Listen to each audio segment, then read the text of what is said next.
This potato hash is pretty versatile. You can kind of make it your own, which, I mean, I made it my own from the original recipe.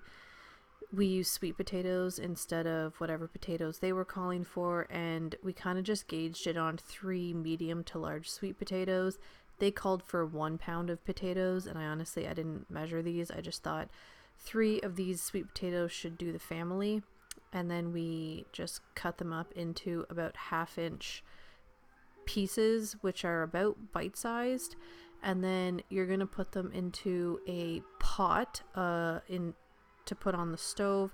This is just like a medium sauce pot that I'm putting it into, and then fill it with water enough to basically just cover the potatoes to make sure it doesn't run out of water when it's boiling. But you're only boiling them for about 5 minutes, so I just turned it straight onto high heat. Once you get a good boil on it, you're only boiling it for 5 minutes, like I said. And then you're going to take half of a red onion and then dice it. Josh is actually really good at cutting onions, way better than I am. So, and then just dicing it up. I had to kind of cut out some of it because he kept putting his head in front of the camera. He's not a pro at these recipe videos. And then take any colored bell pepper that you want, and you're going to dice that up as well. And yes, 100% he is using a fillet knife for chopping up bell peppers. But what can I say? That's probably one of our sharpest knives that we have in the kitchen, aside from all of the knives in the knife block. But he just doesn't go that far. The knife drawer's right in front of him. He reaches for the fillet knife. So we're heating olive oil in a large frying pan here, and we added the onions over medium heat, and then we added the sweet potatoes. Once they had boiled for the 5 minutes you drain them, we added them in. This is the chickpeas that we had rinsed and drained, and we like ours cooked. You don't have to. If you prefer your chickpeas just kind of heated, you can add it after, basically a few minutes before serving, but we really like our chickpeas really cooked throughout. And then here we are adding 1 tablespoon of minced garlic. We did use powdered garlic because we didn't have minced garlic, but I would prefer, we did have minced garlic.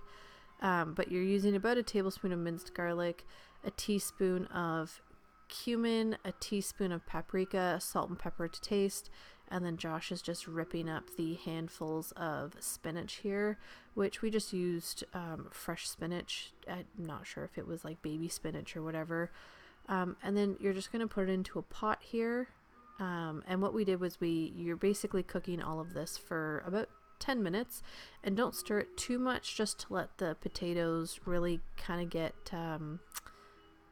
heated on like hash browns on the frying pan. So, and then we're frying eggs. The fried eggs was such a great addition to this. I think Josh did sunny side up eggs or over easy. I'm not sure which. But basically runny yolked eggs are perfect for this recipe because the yolk acts like a sauce in the recipe. And then you can add other things like cheese if you wanted, or avocado. You could add jalapeno, salsa, dried parsley would probably be amazing onto this right at the end. And then just top it with your eggs on top. And then that way when the yolk breaks over your hash, it just kind of melts all over the place. But yeah, so you're only cooking your hash on the frying pan for about 10 to 15 minutes. Really just depends on how much you really want it cooked, how picky your frying pan is, in my opinion. And then you just don't want to mix it up too much because you don't want to create like mush. So if you mix it up too much, you can create mushy hash, and you just don't want that. You don't want that. So this is it with the eggs on it. You can totally salt and pepper the eggs if you wanted to, which I think we did when we sat down. And then I also put avocado on top, and there you go. You see the salt and pepper there. So that was an incredible breakfast and very hearty. So I hope you guys enjoy it.